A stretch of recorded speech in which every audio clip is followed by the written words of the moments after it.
Being an artist is often considered to be a noble pursuit. However, despite our predisposed notions of being an artist, the reality is quite different. Many of us are coerced into believing that if we're passionate enough, we can be as successful as the most famous artists out there. But in reality, those successful individuals only represent a small fraction of the artists on this planet. More often than not, artists remain unrecognized, they're often relegated to obscurity, and their works are forgotten. Furthermore, many artists are never able to make a living off of their creations, often because their art isn't valued and isn't considered quote-unquote good enough. Today we'll be taking a look at Why Don't You Play in Hell, its absurdist approach, and how it highlights the relationship of the inner child with the artist.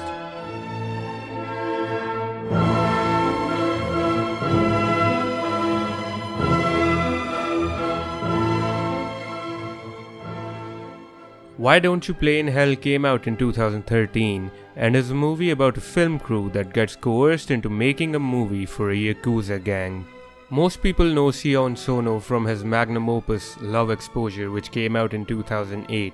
While that's definitely my favorite movie from him as well, I definitely feel that Why Don't You Play in Hell portrays important themes about pursuing art as a career and how very few people actually succeed in achieving their lifelong dreams.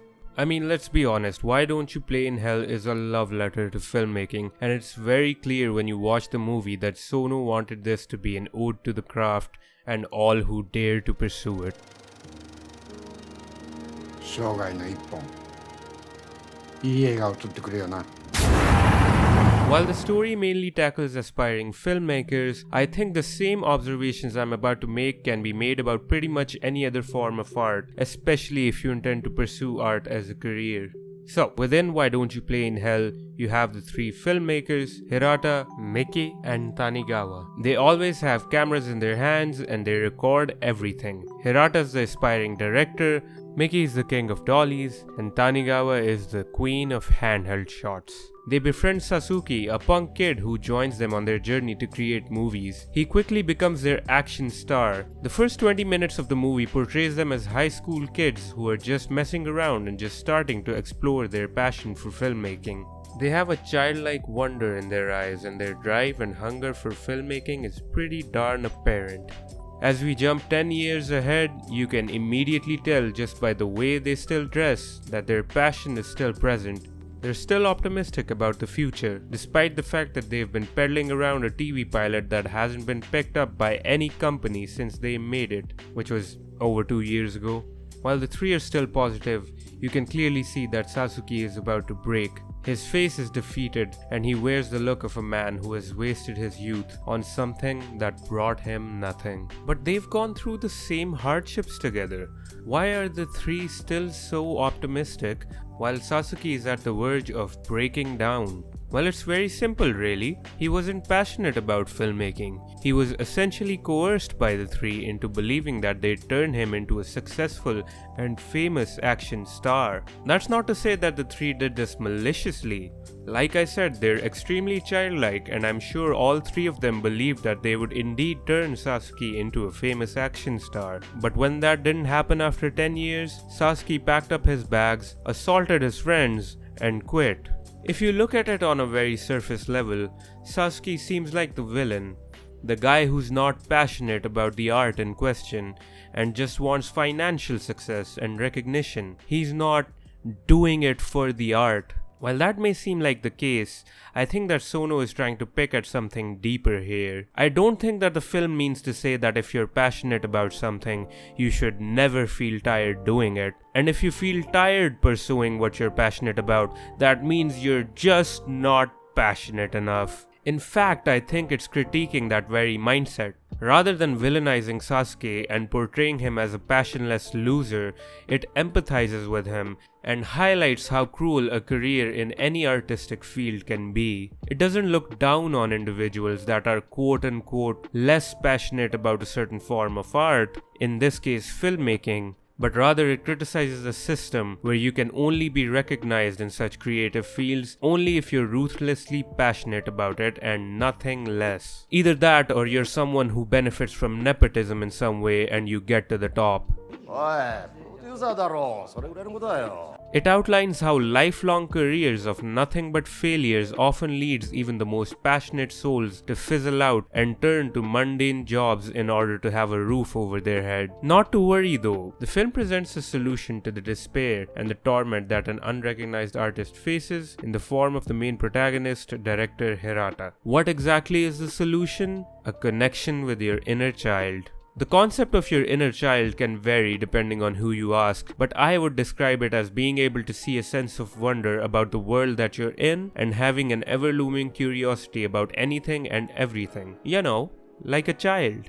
It's often said that children have the wildest imaginations, but have you ever thought about why adults can't match up to children's imaginations? Doesn't make sense, right? Adults have much more developed brains, so in theory, they should be able to conjure up much wilder stories, images, and art compared to children, right? Well, turns out, no. As you grow up, your imagination shrinks as your brain gets chained by societal expectations, gender roles, and when it comes to art, you learn the conventions of the form, and oftentimes that's all you ever learn. So your imagination gets much smaller as you grow up. Sono highlights through Hirata's character that the life of an artist is often thankless and filled with little to no recognition. But a way to stay strong when all these things are being thrown at you is to stay in touch with your inner child. You're an adult now, and your brain is much more developed. That means if you stay in touch with your inner child, you can tap into your imagination, which is undeterred by societal norms, genre conventions, or rules of the form. You can reach in and grab those wild ideas and plaster them all onto your rough draft.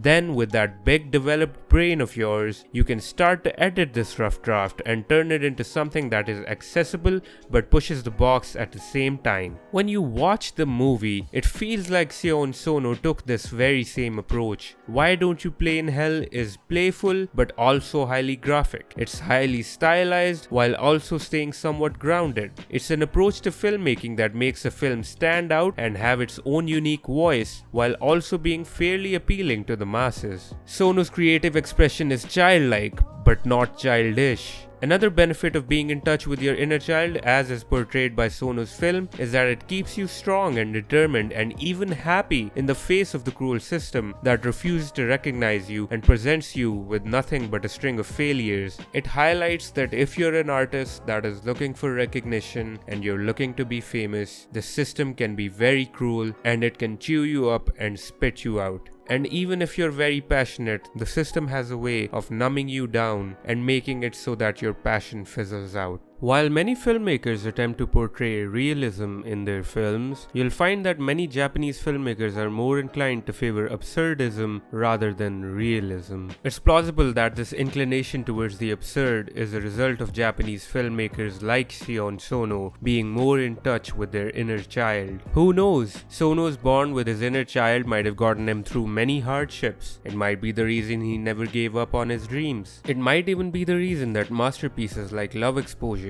and Why Don't You Play in Hell saw the light of day. So if you're someone that's feeling burnt out from pursuing something that you love, take a step back, reach out to your inner child, and ask them for a little advice.